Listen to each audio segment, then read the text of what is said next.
Pero nangusap sa akin ng Panginoon na hindi siya namimili ng edad. Kaya ngayon na ang araw ng paglilingkod dahil ang tagumpay ay na kay Jesus. Maluwag kasi.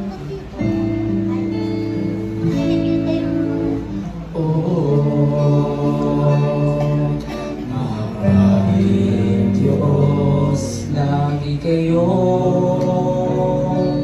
pupurihin sa taglay niyong kagandahan. Sambahin kayo, luwalhati. Nagpapasalamat ako sa Panginoon dahil ingatan niya ako sa pagpunta sa simbahan, sa Christmas party natin. Papasalamat ako sa Benedict ko na tinutulungan ako muna namin araw-araw. Taon din ako nawalay sa piling ng Panginoon. Ngunit pinaalala sa akin ng Panginoon na manumbalik ka at ikaw'y tatanggapin muli.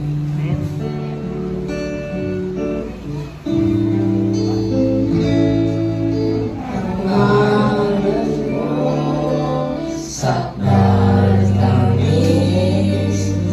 kay sarap na sambigin, nagsisilbing yaman ng puso't damdamin. Lagi kayo ihahayag ng puso ko, nagagalan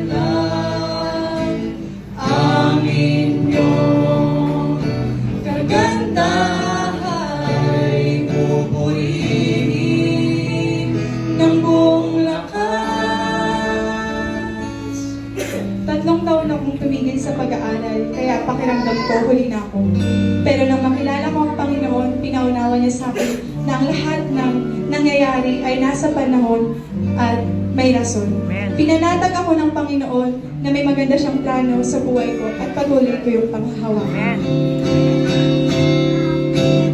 Di ako mahihiyang ipahayag kayo sa lahat, Diyos na makapangyarihan. Ibubuti hanggang wakas.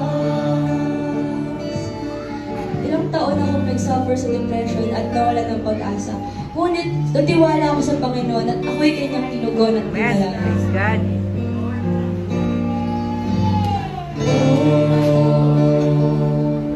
Mahabaging Diyos, lagi kayo pupurihin sa taglay niyong kagandahan. Sambahin kayo, luwalhati.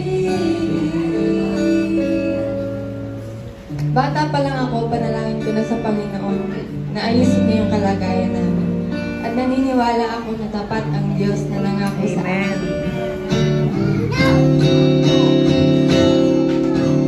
lagi kayo ihahayag ng puso ko, nagagalang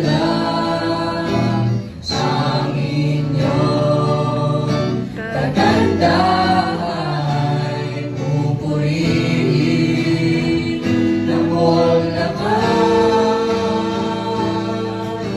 Hindi ako